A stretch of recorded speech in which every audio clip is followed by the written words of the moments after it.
On continue avec les interviews enregistrées lors du Salon du Livre Jeunesse de Montreuil.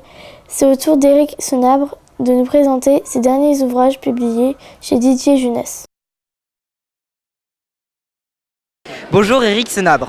Au début du mois d'octobre est parue la 16e clé. Pouvez-vous nous le présenter ? C'est l'histoire d'un jeune garçon, un adolescent qui a passé toute sa vie dans la même propriété, dans le même manoir, dont il n'est jamais sorti. Et à chacun de ses anniversaires, on lui remet une clé qui lui donne accès à une nouvelle porte.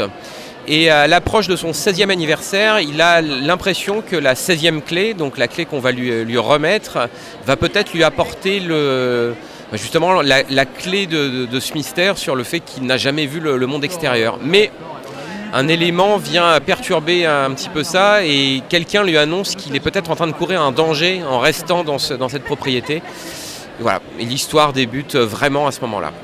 Le scénario n'a-t-il pas été trop difficile à créer à cause des voyages dans le temps ? L'aviez-vous bouclé avant de vous lancer dans l'écriture ? J'ai un peu de mal à trop bien planifier mes romans, ce qui fait que je me suis lancé vraiment presque en improvisation pour l'écriture. Et ça a demandé à revenir souvent pas mal sur ce que j'avais déjà écrit pour que tout devienne cohérent. Ça n'a pas été si simple, c'est vrai. Ouais. Vos romans ont régulièrement des duos de personnages principaux. Pourquoi faites-vous ce choix ? Je pense que c'est un dispositif qui est assez ancien d'avoir un personnage principal et quelqu'un qui lui donne la réplique. Mais c'est vrai que dans la 16e clé, finalement, même si on nous présente Oswald avant l'héroïne, Zéla, je pense qu'ils ont la même importance par la suite. Mais je trouve ça bien d'avoir deux points de vue sur l'histoire. C'est sans doute pour ça, mais c'est pas un calcul de ma part, c'est assez instinctif en général. Vient de sortir également l'album Le Cirque Amicus. Quelles sont les différences en termes d'écriture avec un roman ? Je pense que je ne suis pas un vrai auteur d'album comme d'autres peuvent l'être vraiment professionnellement. Avec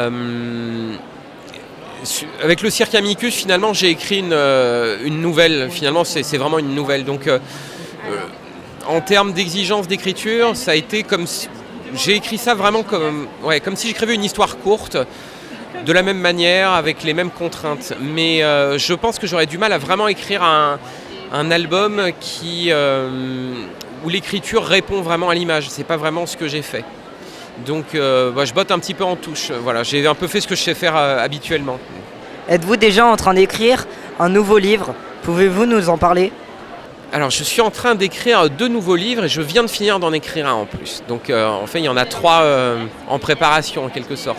Il y a celui qui sortira le premier, c'est une autre histoire, comme Megumi et le fantôme, qui se passe dans le Japon contemporain, avec des éléments de fantastique, et ça tournera autour du monde du jeu vidéo. Et les 2 autres, ça serait trop compliqué à résumer brièvement, mais ça va être 2 histoires fantastique, peut-être sur une tonalité un petit peu plus dure que ce que j'ai fait précédemment, mais peut-être pour les lecteurs un peu plus âgés que ceux de Subluteccia ou même que la 16e clé. Si cela vous a plu, n'hésitez pas à regarder nos précédentes interviews de l'auteur. Un de nos habitués. On se dit à la semaine prochaine pour une nouvelle rencontre. Avec qui ? Surprise. Bye.